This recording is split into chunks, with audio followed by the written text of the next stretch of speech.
K ശൈലജയ്ക്കെതിരായ വ്യാജ പ്രചാരണത്തിൽ മുസ്ലിം league നേതാവിനെതിരെ കേസെടുത്തു. ലീഗ് ന്യൂമാഹി പഞ്ചായത്ത് സെക്രട്ടറിയും ന്യൂമാഹി പഞ്ചായത്ത് അംഗവുമായ അസ്ലമിനെതിരെയാണ് കേസെടുത്തത്. വിവരങ്ങളുമായി MS അനീഷ് കുമാർ ചേരുന്നു. അനീഷ്, ഈ വടകരയിൽ കെ ശൈലജയ്ക്കെതിരെയുള്ള സൈബർ ആക്രമണം അത് വലിയ ചർച്ചയാവുകയല്ലേ ഈ സാഹചര്യത്തിൽ? പ്രത്യേകിച്ച് വളരെ വൈകാരികമായി തന്നെ കഴിഞ്ഞ ദിവസം കെ ശൈലജ വാർത്താ സമ്മേളനം നടത്തിയിരുന്നു.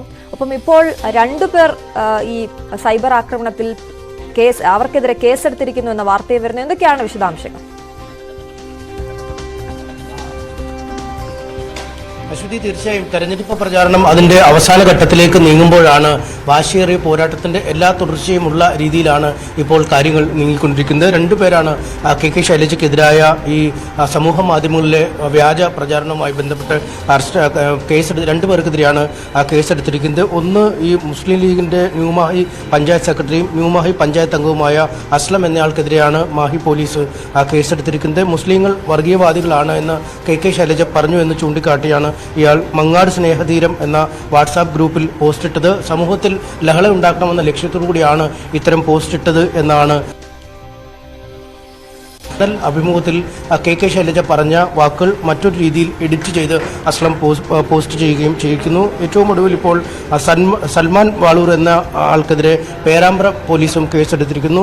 അസമാനമായ രീതിയിൽ തന്നെ ഈ മുസ്ലിങ്ങൾ വർഗീയവാദികളാണ് അല്ലെങ്കിൽ ലവ് ജിഹാദ് ഉണ്ട് എന്ന് ശൈലജ പറഞ്ഞു എന്നൊക്കെ ചൂണ്ടിക്കാട്ടിയാണ് ഇത്തരത്തിൽ ഇയാൾ പോസ്റ്റ് ചെയ്തിരിക്കുന്നത്. ഇയാൾ സ്ഥിരമായി UDFന്റെ പ്രചാരണ സാമഗ്രികളും അല്ലെങ്കിൽ കെ ശൈലജയ്ക്കെതിരായ കാര്യങ്ങളും മറ്റുമൊക്കെ ഫേസ്ബുക്കിലും മറ്റുമൊക്കെ പോസ്റ്റ് ചെയ്യുന്ന ആളുമാണ്. എന്തായാലും 2 കേസുകൾ എടുത്തു കഴിഞ്ഞിരിക്കുന്നു. ഇനിയും കൂടുതൽ ആളുകൾക്കെതിരെ കേസുണ്ടാകും എന്നാണ് നമുക്ക് LDFനോടടുത്ത വൃത്തങ്ങളിൽ നിന്ന് മനസ്സിലാക്കാൻ കഴിയുന്നത്. കാരണം കൂടുതൽ ഇടങ്ങളിൽ ഇവർ കേസ് നൽകാനുള്ള തയ്യാറെടുപ്പിലാണ്. കാരണം ഇത്ര അധികം പ്രാധാന്യമുള്ള നിർണായകമായ ഒരു തെരഞ്ഞെടുപ്പിൽ ഇഞ്ചോടിഞ്ച് പോരാട്ടം നടക്കുമ്പോൾ ഇത്തരത്തിലുള്ള വ്യാജ പ്രചാരണങ്ങൾ ഫേസ്ബുക്കിലും മറ്റ് ഓൺലൈൻ മാധ്യമങ്ങളിലുമൊക്കെ കൊടുക്കുമ്പോൾ അത് സ്ഥാനാർത്ഥി അങ്ങേയറ്റം ദോഷകരമായി ബാധിക്കുന്നു എന്നാണ് അവർ ചൂണ്ടിക്കാട്ടുന്നത്. കാരണം 40% മുസ്ലിം വോട്ടർമാരുള്ള ഒരു മണ്ഡലമാണ്. ഇവിടെയാണ് നിരന്തരം ഇത്തരത്തിൽ ഈ കെ ശൈലജ മുസ്ലിം വിരുദ്ധ പരാമർശങ്ങൾ നടത്തുന്നതെന്ന് ചൂണ്ടിക്കാട്ടിയുള്ള പ്രചാരണങ്ങൾ ഉയർന്നു വരികയും ചെയ്തത്. ഇതിൽ നിന്നും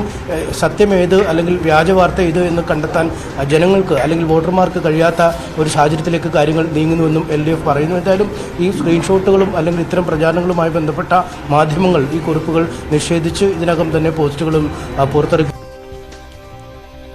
കടുക്കുമ്പോൾ അരയും തലയും മുറുക്കെയുള്ള പോരാട്ടം നടക്കുമ്പോൾ ഈ വ്യാജ വാർത്തകൾ സൃഷ്ടിക്കുന്ന കുഴപ്പങ്ങളും ചെറുതല്ല. എന്തായാലും ഈ ടീച്ചർക്കെതിരായ ഈ സമൂഹ മാധ്യമങ്ങളിലെ അതിക്രമം അവർ പോലീസിന് നൽകിയ പരാതിയിലൊക്കെ ആദ്യഘട്ടത്തിലെ മറുപടിക്കപ്പുറം പിന്നീട് UDF ഒരു മറുപടി നൽകിയിരുന്നില്ല. അല്പസമയത്തിനകം വടകരയിലെ തെരഞ്ഞെടുപ്പ് കമ്മിറ്റി ഓഫീസിൽ ഉമാ തോമസും ഒപ്പം കെ രമ MLA മാരും UDFന്റെ 2 വനിതാ MLA-മാരാണ് അവർ മാധ്യമങ്ങളെ കണ്ട് ഇക്കാര്യത്തിലുള്ള പാർട്ടിയുടെ അവർ രണ്ടുപേരും തുടങ്ങുമ്പോൾ അതിലേക്ക് വരാം. ഒപ്പം അനീഷ് സൂചിപ്പിച്ച വളരെ പ്രധാനപ്പെട്ട കാര്യം ഈ ഇപ്പോഴത്തെ ഈ വ്യാജ പ്രചരണം UDFന് അത് വിനയാകുമോ എന്നുള്ള കാര്യം. കേസെടുക്കൽ അടക്കം നടക്കുന്നു. കൂടുതൽ ആളുകൾ അതിന്റെ ഉള്ളിലേക്ക് വരുന്നു. അത് അവർക്ക് തിരിച്ചു കൊത്തുമോ എന്നുള്ള കാര്യം കൂടി നമുക്ക് പരിശോധിക്കേണ്ടതുണ്ട്. ഇപ്പോൾ